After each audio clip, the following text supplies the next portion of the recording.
everyone, welcome back to my YouTube channel. Today we will learn one use case. Let me show you that use case first. So this is a use case. If the state of an incident changes to resolve and if the priority is critical and breach to is true. This is state, priority and breach are all the fields on a incident form. Okay. When the state changes to resolve and priority is critical and also when breach is true. So this is our condition. If this condition met, we have to check the attachment exists for that particular record or not. If attachment exists, then we have to allow the form submissions. If there is any no attachment for that particular record, we have to stop the form submission. So this is the use. So here the first thing regarding that form submission, the first thing we will get into our mind is on submit claim scheme because on the form level, if we want to stop the form submission, we will be using the on submit client script, right? So we have a problem while using on submit client script in this scenario because on submit client script will only work on a form level. Okay, because since it is a client side scripting, it will only work on the form level. What if incident will get resolved from a third party? When this on submit client script will work? No, it will not work, right? It will work only on the form. But if you are trying to resolving the incident from any third party server, this on submit client script will not work. So this is a problem we have using on submit client script in this scenario. If we have to use this only on the form level means yes, we can go with the on submit client script.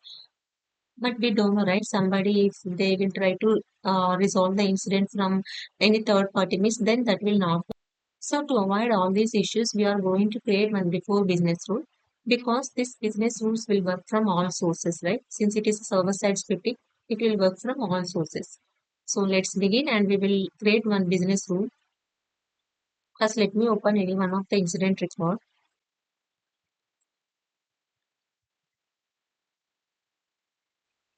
So this is a form, right? Here, when the state changes to resolve and priority changes to critical, okay? So impact is high when priority changes to critical and this breach is also true. When all these conditions met, then we have to check for the attachment. We have to check is there any attachments are there for this particular record. If there is any attachment, then we have to allow the form submission. If there are no attachments, then we have to stop the form submission. So in the service room, all the attachment will get stored in one table. Let me show you the table as well.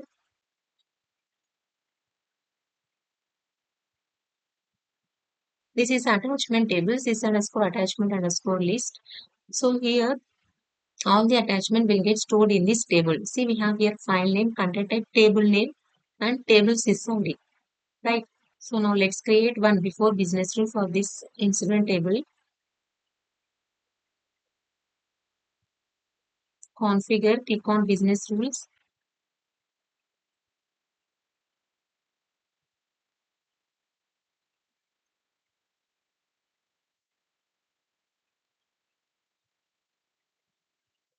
For incident table and click on this advanced checkbox. Here in the when to run section, we have to select before update. And we have here a few conditions type. When first condition is when state changes to resolve and priority is said to be critical and the final one is breached. If breached is true, then only this particular business rule will get triggered. Now let's click on this advanced tab and we will write our code here. So once all these conditions will met, then we have to check for the attachment exists for that particular record or not, right? So first we have to glide to the that attachment table. This table, sys underscore attachment table.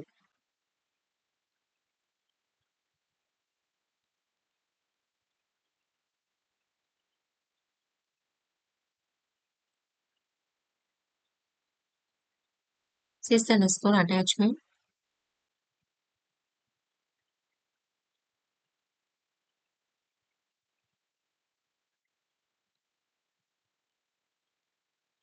Let me maximize this. This is the field name available in this sys attachment table. And here we are passing the current sys ID to this table sys ID.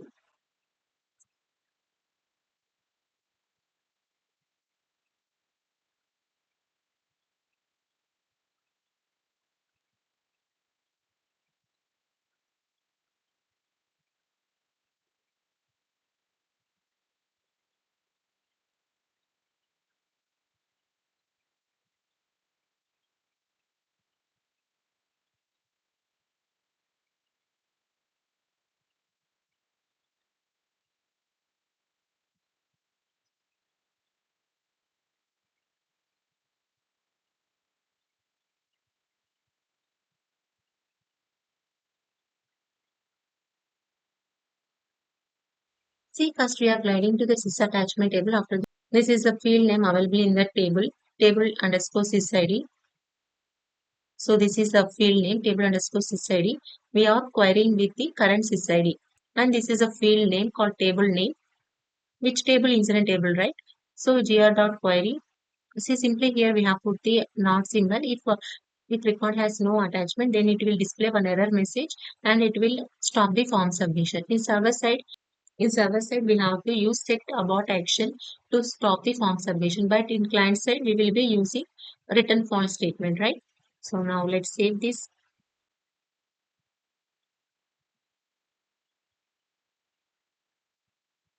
And already we have updated here conditions. When the state changes to resolve, priority is critical and breach these two. So now let's test our scenario. So let me open one incident record. Let's take this incident record. So this is the existing record. Now I am going to change the state to resolved. Then priority to critical. I am checking this breach checkbox. Now let's save this record. And if you observe here, for this record, we don't have any attachment here. Now, as per our code, it should display one error message here. See, this is the error message, right? No attachment exists. So now let's save this record and we will check. We have to fill the mandatory options here. Let's put some random values here.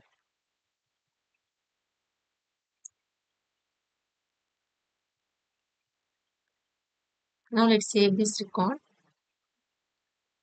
See, we got an error message like no attachment exists. Record. Now let's close this and refresh your record.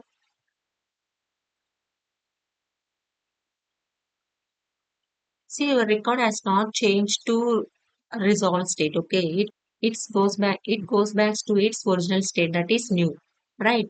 Now we will add one attachment to this incident record, and after that we will check. Click on this choose file.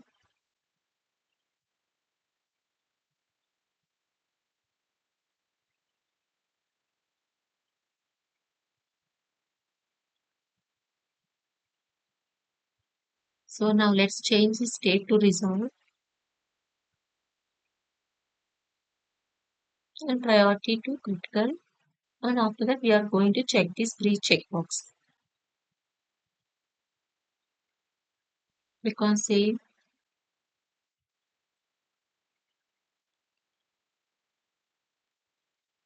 Now let's save.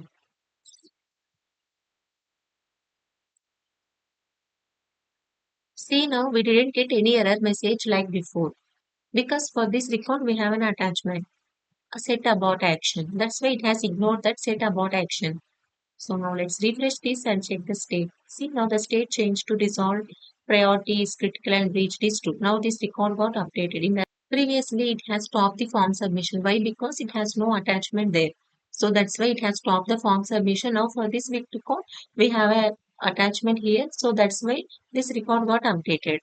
So this is one way to achieve the use case. As I said, we can achieve this using on-submit client script also, but we have a problem there, like I said, because people update the report from third party as well, right? So that time it will become a problem when we use the on-submit client script. If we use business rules, then there will be no problem. I have to tell you something, guys. We know, right, data policy will work from server-side scripting. So why can't we implement this use case using data policy? Is this possible? No, right? Because in the data policy, we don't have any script option to write the script. That's why it is better to use before business rule. Yeah, that's all for today video, guys. If you find this video will helpful, then please don't forget to like, share, comment, and subscribe my channel. Thanks for watching. Bye.